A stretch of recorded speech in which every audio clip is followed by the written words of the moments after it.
వాల్మీకులకు అత్యంత ప్రాధాన్యత ఇచ్చింది తెలుగుదేశం పార్టీ అన్నారు కళ్యాణదుర్గం టీడీపీ బీజేపీ జనసేన పార్టీల ఉమ్మడి అభ్యర్థి Amilineni Surendra Babu.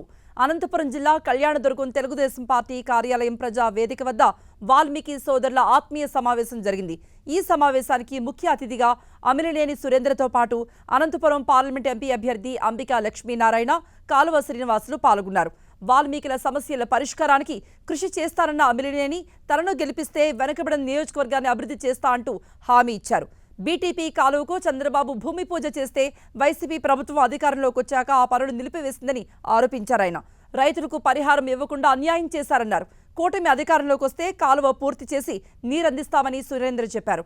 Tomato processing unit, garment పరిశ్రమలు తీసుకువచ్చి యువతకు ఉపాధి కల్పిస్తామన్నారు.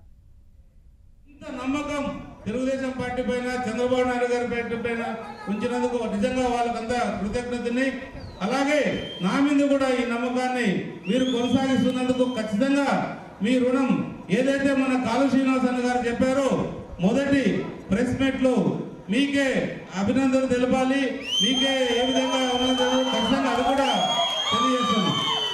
ఇంకా మరి ముఖ్యంగా మన నియోజకవర్గం చాలా వెనుకబడిన నియోజకవర్గం, చాలా వరకు కూడా చాలా ఇబ్బందులు పడుతున్నాం, చాలా సమస్యలతో ఉన్నాం. తాగునీరు కానీ సాగునీరు కానీ చాలా వరకు మనం సతమతం అవుతున్నాం.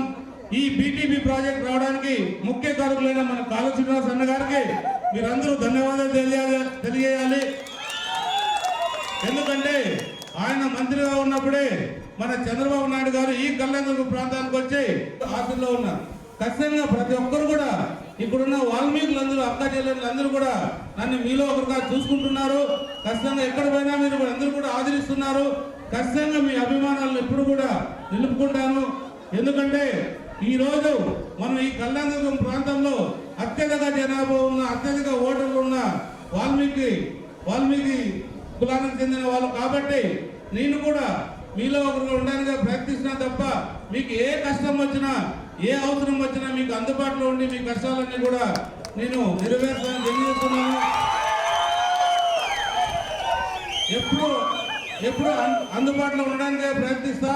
ఎప్పుడు ఏమైనా కూడా ఇప్పుడు మన నాయకులందరూ కూడా ఇప్పుడు ఉన్నారు, అడగొచ్చి వాళ్ళు ఎలా ఉంటాం, మనం ఎలా వాళ్ళతో సైక్యంగా ఉంటామని.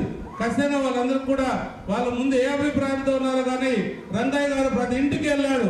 మన వాల్మీకి సోదరుల ఇంటికి అందరికీ వెళ్ళి మన వాల్మీకుల్ని గెలిపించుకుందామని చెప్పగలిగితే వాళ్ళందరూ ఒకటే చెప్పారు, లేదు మన తెలుగుదేశం పార్టీ, మేము తెలుగుదేశం పార్టీ వాళ్ళం, మా తెలుగుదేశం పార్టీ అభ్యర్థిన సురేంద్రబాబునే గెలిపించుకుంటాం తప్ప మీరు ఎటువంటి పరిస్థితుల్లో కూడా మిమ్మల్ని గెలిపించే ప్రసక్తి లేదు. నిజంగా వాళ్ళందరికీ పేరు పేరున నా ధన్యవాదాలు తెలియజేసుకుంటున్నా. ఎందుకంటే మన బీటీపీ ప్రాజెక్టు ప్రారంభం చేయడం జరిగింది.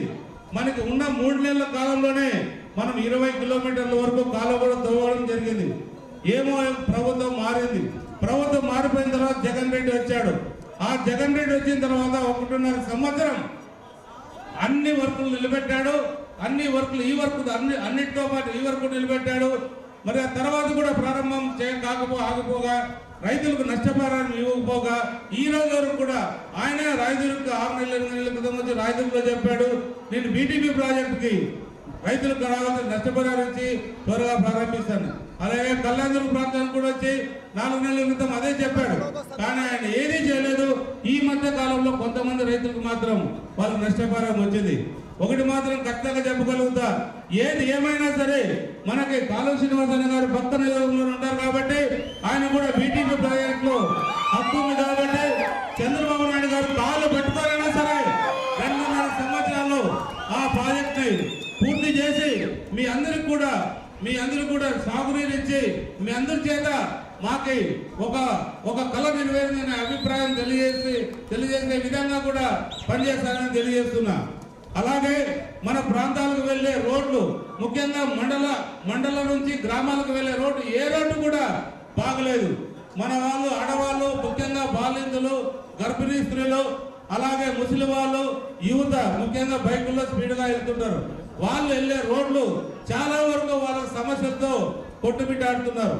ఆ రోడ్లన్నీ కూడా ఏది ఏమైనా కూడా రాబోయే 4 సంవత్సరాల్లో కూడా మనకి బ్రహ్మాండంగా తయారు చేయడానికి నేను చంద్రబాబు నాయుడు సార్తో మాట్లాడి కూడా కృషి చేస్తానని మీ అందరికీ తెలియజేస్తున్నా. మనకి కాంగ్రెస్ ప్రభుత్వంలో ప్రారంభం చేయడం జరిగింది. కానీ ఈ 5 ఏళ్లలో కూడా అది ఏమాత్రం పనులు జరగకపోవడం, అది అలాగే ఆగిపోవడం జరిగింది. కాబట్టి రేపు మనం ఎమ్మెల్యేగా ఎన్నికైన తర్వాత మన చంద్రబాబు నాయుడు గారు ముఖ్యమంత్రి అయిన తర్వాత ఆ కళ్యాణ మండపాన్ని కూడా పూర్తి చేసి